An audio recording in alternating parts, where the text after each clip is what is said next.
Tapi kita tidak rela rakyat Indonesia dimiskinkan terus dalam ekonomi. Kita menghadapi pemain-pemain yang punya agenda lain daripada kita. Pemain-pemain di ekonomi ini ada yang niatnya hanya cari keuntungan sebesar-besarnya, tidak peduli rakyat kondisinya kayak apa. Bila perlu, rakyat dimiskinkan terus agar mereka bisa mengisap kekayaan kita. Rupiah 17.000, IHSG anjlok karena sebagian teman-teman ekonom bilang karena kita sudah resesi, 1998 lagi, itulah daya beli kita hancur. Tidak seperti itu. Ekonomi sedang ekspansi, daya beli kita jaga mati-matian, dan boro-boro krisis, boro-boro masih krisis. Jangankan krisis, resesi aja belum, lambatnya aja belum. Kita masih ekspansi, masih akseleratif. Itu yang kita jaga terus dalam beberapa minggu ke depan. Jadi yang investor di pasar saham, kalau saya takut, fondasi kita jaga betul. Kita sudah tahu krisis 1998 apa penyebabnya. Rupiah tembus 17.000, IHSG merah membara, utang segunung. Masih bisa tidur nyenyak? Menko Purbaya Yudi Sadewa baru aja ngelempar bom di briefing media. Beliau bilang kita masuk survival mode. Tapi bentar, jangan buru-buru panik terus beli tiket kabur ke luar negeri. Di video ini kita bongkar kenapa mode bertahan ini justru strategi jenius buat bersih-bersih parasit anggaran yang selama ini foya-foya pakai duit kita. Kita kupas tuntas kenapa Purbaya berani jujur soal kas negara, kenapa proyek asal jalan harus tamat, dan siapa sebenarnya yang paling ketakutan pas sistem pajak diperketat. Ini bukan soal angka, ini soal nyali menjaga kedaulatan negara. Survival mode artinya kita nggak boleh main-main lagi. Artinya kalau kita nggak ada ruang atau nggak ada luxury untuk bermain-main lagi dengan segala peluang yang kita bisa buat. Kalau pajaknya main-main, hancur kita kira-kira gitu. Kalau programnya main-main, kita akan digiling bangsa lain. Jadi kita survival mode. Saya akan gunakan segala cara yang ada di saya, kekuatan di saya untuk memastikan semua program-program yang dikendalikan di sini ya, yang di keuangan. Oke, kita langsung gas. Kita bedah tuntas narasi ekonomi kita. Siapkan mental, karena kita bakal bongkar realitas pakai kacamata yang enggak cuma jernih, tapi juga pedas. Rupiah melemah, IHSG turun. Apakah Indonesia benar-benar dalam bahaya? Dengar angka 17.301 rupiah per dolar. Amerika Serikat itu rasanya kayak kena ghosting pas lagi sayang-sayangnya. Nyesek, panik, dan pengen nyalahin siapa aja yang lewat. Belum lagi IHSG yang terjun bebas ke level 7.445. Para pakar dadakan di media sosial langsung pesta pora. Narasi Indonesia kiamat, negara gagal, sampai siap-siap makan batu. Bertebaran seolah-olah besok pagi kita nggak bakal nemu nasi uduk lagi di pinggir jalan. Tapi, mari kita tarik napas dulu. Jangan mau dicekoki rasa takut yang dijual murah sama orang-orang yang kerjanya cuma nyari engagement dari kepanikan kalian. Ya, rupiah melemah. Ya, IHSG merah membara. Itu fakta. Menko Purbaya nggak pernah bilang, itu cuma angka santai aja. Nggak, beliau justru bilang ini situasi serius. Tapi ingat, ada beda tipis namun fatal antara tekanan ekonomi dan negara gagal. Kalau kamu lagi lari maraton terus napasmu ngos-ngosan karena tanjakannya curam, apakah itu artinya kamu mati? Enggak, kan? Itu artinya kamu lagi berjuang menghadapi rintangan. Pertanyaannya, kenapa rupiah bisa bonyok begitu? Lu lihat luar nggak? Konflik geopolitik lagi hobi banget meledak sana-sini. Suku bunga global lagi gila-gilaan. Semua negara, saya ulangi, semua negara lagi kena hantam. Bedanya, ada yang pura-pura tegar sambil nahan tangis, ada yang langsung pingsan, dan ada kita yang milih buat buka kartu di atas meja. Narasi pesimistis itu sering banget berhenti di angka negatif. Wah, utang jatuh tempo 833 triliun rupiah. Wah, bunga utang 550. 9 triliun rupiah. Gila, utang mau tembus 10.000 triliun rupiah, tapi kas cuma 120 triliun rupiah. Kedengarannya serem banget ya, kayak saldo rekening kamu sisa 10.000 tapi tagihan pinjol datang segerombolan. Tapi dengerin baik-baik, negara itu bukan warung kelontong yang kalau kasnya dikit langsung tutup. Negara itu punya instrumen, punya aset, dan yang paling penting, punya kepercayaan internasional. Kalau kita benar-benar diambang jurang, nggak bakal ada yang mau minjemin duit atau investasi di sini. Kenapa mereka masih mau? Karena mereka lihat siapa yang pegang kemudinya. Purbaya Yudi Sadewa nggak milih buat jadi tukang obat yang jualan janji manis. Beliau milih gaya dokter bedah yang jujur kalau operasinya bakal sakit. Transparansi yang beliau lakukan dengan membeberkan semua angka pahit itu di Jakarta 24 April 2026 bukanlah tanda kelemahan. Justru itu adalah flexing kekuatan mental. Kenapa? Karena cuma pemerintah yang punya nyali dan strategi matang yang berani jujur soal kondisi kas negara. Pihak yang panik biasanya bakal nutup-nutupi borok sampai akhirnya meledak sendiri. Purbaya, dia malah buka briefing media.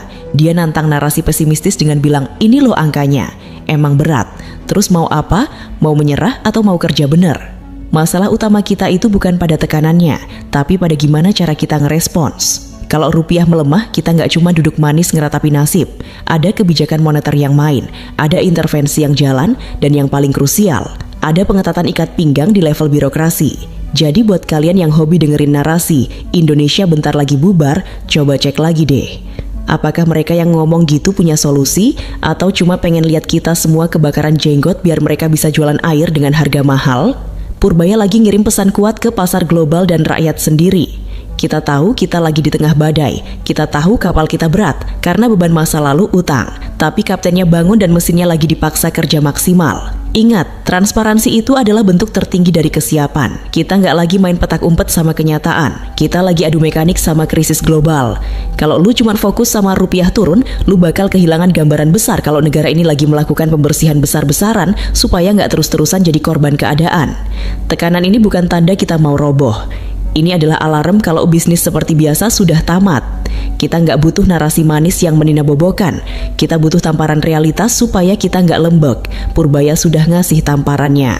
Sekarang tinggal kita mau bangun dan tarung atau mau lanjut tidur sambil mimpi buruk soal angka Rp17.000. Kesimpulannya sederhana. Tekanan ekonomi itu keniscayaan di dunia yang lagi kacau. Tapi pemimpin yang berani jujur soal tekanan itu kelangkaan yang harusnya bikin kita sadar kalau kapal ini sedang dikendalikan dengan sangat-sangat serius. Survival mode, tanda krisis atau strategi disiplin total.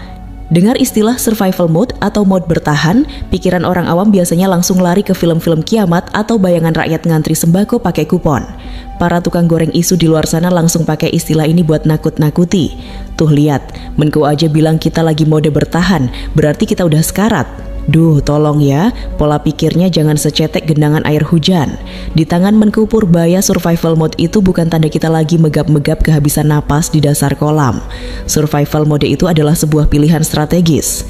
Ini adalah momen di mana negara memutuskan untuk berhenti jadi sinterklas yang bagi-bagi hadiah tanpa hitungan dan mulai jadi manajer proyek yang super pelit, cerewet, dan detail. Bayangin kamu lagi naik mobil di tengah jalan tol yang panjang, bensin mulai tipis, dan rest area masih jauh. Apa yang kamu lakukan? Injak gas dalam-dalam sambil teriak panik? Enggak, kan? Kamu bakal matikan AC, jaga kecepatan konstan, dan fokus penuh ke jalan biar bensin yang sisa itu cukup sampai tujuan. Apakah itu artinya kamu gagal jadi sopir? Enggak. Itu artinya kamu cerdas karena tahu cara mengelola sumber daya yang terbatas di tengah situasi kritis. Itulah yang dilakukan Purbaya. Beliau menegaskan, pemerintah tidak boleh lagi bersikap main-main. Ini adalah tamparan buat para pejabat yang selama ini mungkin masih berpikir bisa main cantik dengan anggaran. Di fase ini, efisiensi bukan lagi sekadar jargon di pidato kenegaraan, tapi jadi harga mati. Semua program yang enggak jelas juntrungannya, yang cuma bagus di atas kertas tapi nol di realitas, langsung masuk kotak sampah. Sudut tajamnya gini. Siapa sih yang sebenarnya paling berisik bilang kalau survival mode ini tanda krisis ekonomi? Biasanya mereka adalah pihak-pihak yang selama ini diuntungkan dari sistem yang longgar, pihak yang biasa dapat jatah proyek asal jalan, pihak yang biasa main mata sama anggaran, atau mereka yang hobi dapat hibah tanpa output yang jelas. Begitu keran anggaran diperketat, begitu setiap rupiah harus ada perhitungan akuratnya, mereka gerah. Mereka panik karena ladang main-main mereka ditutup. Terus mereka jualan narasi ke masyarakat kalau negara lagi susah, kita mau bangkrut. Padahal yang benar adalah negara lagi disiplin dan kami nggak bisa lagi foya-foya pakai duit rakyat. Purbaya lagi melakukan pembersihan, cleansing besar-besaran. Beliau tahu dengan utang jatuh tempo 833 triliun rupiah, kita nggak punya ruang buat kesalahan sekecil apapun. Fokusnya sekarang adalah disiplin total. Setiap pengeluaran harus tepat sasaran. Kalau dulu ada istilah serap anggaran yang penting habis di akhir tahun, sekarang filosofi itu dibakar habis. Kalau nggak efektif, ya nggak cair. Sesimpel itu. Ini bukan kepanikan. Ini adalah bentuk kontrol penuh. Negara yang panik itu adalah negara yang tetap belanja gila-gilaan padahal kasnya tipis. Cuma demi dibilang baik-baik saja. Itu namanya toxic positivity versi anggaran negara. Purbaya milih buat realistis. Beliau milih dicap pelit atau keras daripada harus lihat negara ini ambruk karena manajemen yang lembek. Jadi kalau ada yang bilang Indonesia lagi lemah karena masuk mode bertahan, kasih tahu mereka. Justru sistemnya lagi diperkuat, makanya ikat pinggangnya dikencengin. Kita lagi membuang lemak-lemak nggak berguna di birokrasi supaya badan negara ini lebih atletis dan siap lari pas badai global lewat. Ingat, transisi dari gaya hidup boros ke gaya hidup disiplin itu emang bakal terasa menyakitkan di awal, tapi lebih baik sakit sekarang karena disiplin daripada hancur nanti karena lalai. Menko Purbaya lagi jadi penjaga gawang yang galak, yang nggak bakal biarin satu bola pun lolos cuma gara-gara kita kurang fokus. Closingnya simple buat bagian ini, survival mode bukan tentang seberapa parah lukanya, tapi seberapa hebat kita mengobatinya dan memastikan kita tetap berdiri tegak. Bukan negara yang melemah, tapi ruang bagi para pemain anggaran yang lagi dikunci rapat-rapat. Pajak jadi senjata utama. Siapa yang mulai tertekan? Kalau ada kalimat yang bikin jantung para pemain gelap ekonomi copot seketika, itu adalah ucapan Menko Purbaya. Kalau pajaknya main-main, hancur kita. Kalimat ini pendek, lugas, tapi pedasnya minta ampun. Ini bukan sekadar kutipan buat pemanis berita, tapi ini adalah pernyataan perang. Purbaya lagi kasih tahu semua orang, terutama mereka yang selama ini hobi kucing-kucingan sama negara, bahwa hari-hari mereka buat bersembunyi sudah tamat. Kenapa pajak harus jadi senjata utama? Logikanya gampang. Kita punya beban bunga utang 559 triliun rupiah di tahun 2026. Kita punya utang jatuh tempo yang antre kayak barisan sembako. Kalau kita terus-terusan ngandelin utang baru buat bayar utang lama, itu namanya gali lubang tutup jurang. Maka satu-satunya jalan keluar yang bermartabat adalah memperkuat tulang punggung sendiri, pajak. Tapi mari kita jujur-jujuran. Selama ini narasi pajak itu seringkali bikin alergi. Masyarakat kecil parno duluan. Apalagi nih yang mau dipajakin, udah susah, makin diperas. Nah, disinilah letak kecerdikan narasi Purbaya. Fokusnya bukan meres rakyat, tapi menutup celah ketidakdisiplinan. Sudut tajamnya begini, pengetatan pajak yang dimaksud Purbaya itu sasarannya bukan pedagang gorengan atau karyawan yang gajinya habis buat bayar cicilan motor. Sasaran tembaknya adalah praktik ekonomi tidak transparan. Selama ini kita semua tahu ada potensi kebocoran yang luar biasa. Ada perusahaan yang untungnya triliunan tapi bayar pajaknya kayak bayar parkir. Ada transaksi bawah meja yang jumlahnya bikin geleng-geleng kepala. Purbaya lagi bilang, sistem yang lama, yang penuh lubang kayak saringan santan itu kita ganti. Jadi kalau sekarang ada yang mulai berisik, mulai protes, atau mulai narasiin kalau pemerintah lagi zalim lewat pajak, coba cek profilnya. Jangan-jangan mereka adalah orang-orang yang selama ini nyaman dalam kegelapan sistem yang longgar. Mereka tertekan bukan karena pajaknya naik, tapi karena cara mereka bermain selama ini sudah nggak mempan lagi di depan sistem yang makin ketat. Transparansi pajak itu bukan cuma soal ngumpulin duit, tapi soal keadilan. Masa iya rakyat kecil disiplin bayar PPN pas beli pulsa, tapi yang punya aset jumbo bisa melenggang bebas karena punya 1001 cara buat menghindar. Purbaya nggak mau itu terjadi lagi. Beliau sadar, dalam kondisi survival mode, setiap rupiah dari pajak itu ibarat oksigen bagi negara. Kalau ada yang berani main-main sama oksigen kita, ya wajar kalau Menko bilang kita bisa hancur. Pendekatan Purbaya ini cerdas karena beliau nggak nyerang individu atau kelompok tertentu secara membabi buta, biar nggak dibilang gaduh, tapi beliau nyerang sistemnya. Beliau memperkuat bentengnya. Beliau otomatis bikin orang-orang yang biasa nyolong jalur jadi nggak bisa lewat. Ini adalah bentuk keberanian yang hakiki. Menko nggak butuh pencitraan jadi orang baik yang murah hati. Soal pajak demi disukai. Beliau milih jadi penagih yang disiplin demi menyelamatkan kedaulatan negara. Karena pada akhirnya, negara yang mandiri itu bukan negara yang jago minjam, tapi negara yang jago ngurusin pendapatan dari keringat bangsanya sendiri secara adil. Ingat, ketika sistem pajak diperkuat, yang berubah itu bukan beban rakyatnya, tapi cara bermainnya. Yang tadinya bisa gelap-gelapan, sekarang dipaksa terang-terangan. Kalau mereka merasa ini tekanan, ya syukurlah. Berarti obatnya bekerja. Berarti Purbaya berhasil bikin para penikmat celah ini sadar kalau negara sudah punya standar baru. Pesan buat para pesimistis, berhenti mikir pajak itu beban. Mulailah lihat pajak itu sebagai benteng. Tanpa benteng yang kuat, negara ini bakal jadi mangsa empuk buat spekulan global. Purbaya lagi bangun benteng itu, dan beliau nggak bakal biarin satu bata pun dipasang asal-asalan. Era asal proyek jalan berakhir, ini dampaknya ke anggaran negara. Dulu kita mungkin sering dengar atau lihat ada proyek yang tiba-tiba muncul dikerjakan terburu-buru, lalu setelah jadi malah mangkrak atau nggak ada fungsinya sama sekali. Pokoknya yang penting anggaran terserap, yang penting ada seremoni gunting pita. Soal manfaatnya gimana nanti, itu urusan belakangan. Nah, di bawah komando Menko Purbaya, gaya yang penting jalan itu sudah resmi masuk museum. Almarhum Purbaya dengan tegas bilang, tidak ada lagi ruang untuk kebijakan yang tidak optimal. Ini bahasa halus untuk bilang, jangan harap ada duit turun kalau cuma buat proyek halu.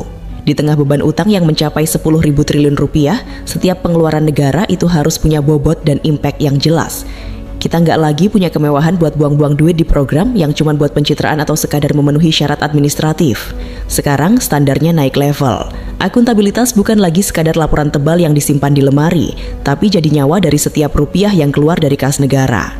Sudut tajamnya di mana? Perubahan ini adalah sinyal kiamat buat para pemain proyek lama yang biasa hidup dari inefisiensi. Mereka yang biasa dapat untung dari selisih anggaran yang digelembungkan atau dari proyek-proyek titipan yang nggak ada urgensinya, sekarang bakal gigit jari. Sistem yang dibangun sekarang itu sangat ketat.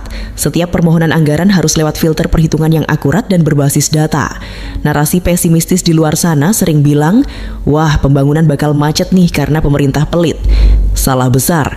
Pembangunan nggak macet tapi dibersihkan. Justru dengan standar yang lebih tinggi, kita memastikan bahwa uang rakyat dipakai buat hal-hal yang benar-benar bisa mutar roda ekonomi.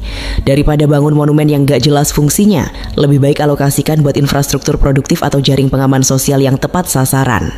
Ini bukan soal menghentikan pertumbuhan, tapi soal memastikan setiap tetes keringat rakyat yang masuk ke kas negara lewat pajak balik lagi ke rakyat dalam bentuk manfaat maksimal. Purbaya lagi ngajarin birokrasi kita cara kerja orang profesional. Beliau mau nunjukin bahwa transparansi dan ketegasan itu bisa berjalan beriringan. Jangan harap ada kompromi. Kalau programnya ngalor ngidul tanpa perhitungan matang, ya jangan harap dapat restu dari Kemenkeu. Pendekatan ini kuat karena Purbaya nggak perlu nunjuk hidung siapa yang salah di masa lalu. Beliau cukup bilang Sonde sekarang standarnya begini. Dengan sendirinya praktik-praktik lama yang enggak efisien itu bakal tereliminasi oleh sistem. Ini adalah revolusi dalam tata kelola anggaran yang senyap tapi mematikan bagi para parasit anggaran. Jadi kalau ada yang protes bilang birokrasi sekarang makin ribet karena banyak syarat, yaitu tandanya mereka nggak siap kerja benar. Mereka rindu zaman asal jalan, karena di situ ada celah buat main. Purbaya lagi nutup pintu itu rapat-rapat. Kesimpulannya, era pesta anggaran tanpa tanggung jawab sudah berakhir. Yang berubah bukan sekadar angka di buku APBN, tapi mentalitas negara dalam mengelola hartanya. Kita lagi bertransformasi dari negara yang hobi belanja jadi negara yang ahli investasi untuk masa depannya sendiri. Risiko tertinggal, ancaman atau alarm untuk bangkit lebih cepat.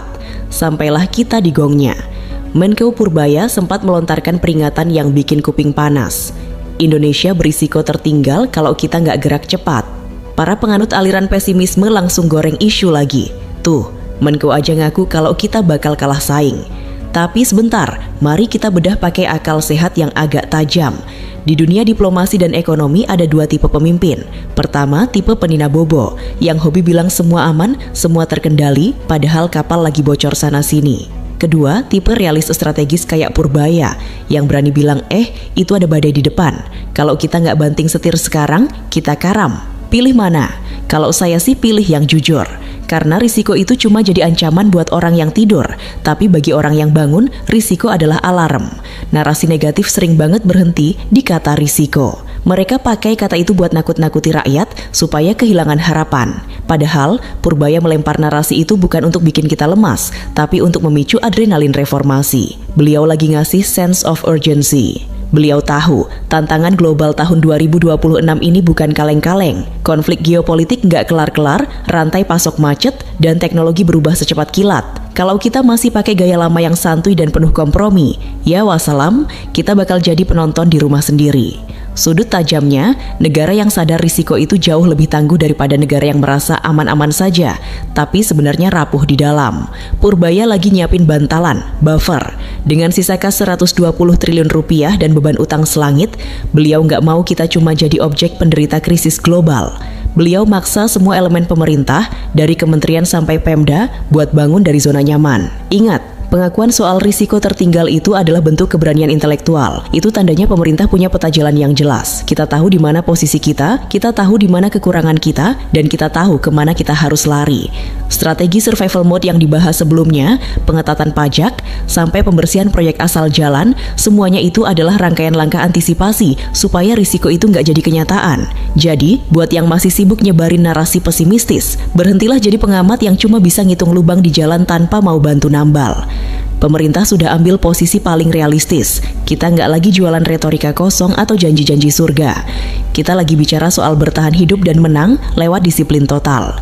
Framing besarnya begini, Indonesia di bawah kendali fiskal yang ketat ini justru lagi menunjukkan kelasnya sebagai negara yang dewasa. Kita nggak panik meski rupiah 17 ribuan. Kita nggak goyang meski IHSG merah. Kenapa? Karena kita punya kapten yang tahu kapan harus ngerem dan kapan harus ngegas. Closing kuat untuk seluruh narasi ini. Masalah ekonomi itu bukan soal angka di layar saham atau kurs di bank saja, tapi soal mentalitas sebuah bangsa menghadapi tekanan. Menko Purbaya sudah ngasih garis tegas, mau jadi bangsa yang tertinggal karena malas berubah, atau jadi bangsa yang bangkit lebih cepat karena berani jujur pada realitas. Ini bukan tentang rasa takut, tapi tentang memastikan Indonesia tidak kehilangan momentum di tengah kegilaan dunia. Kita nggak butuh simpati, kita butuh eksekusi. Dan bagi siapapun yang masih mau main-main sama masa depan ekonomi negara ini, mending minggir sekarang, sebelum sistem baru yang pedas dan tajam ini melindas kalian tanpa ampun. Tuntas, narasi ini adalah serangan balik yang elegan tapi mematikan terhadap pesimisme, sekaligus menegaskan bahwa posisi Menko Purbaya adalah posisi yang paling logis dan kuat untuk menyelamatkan kapal besar bernama Indonesia.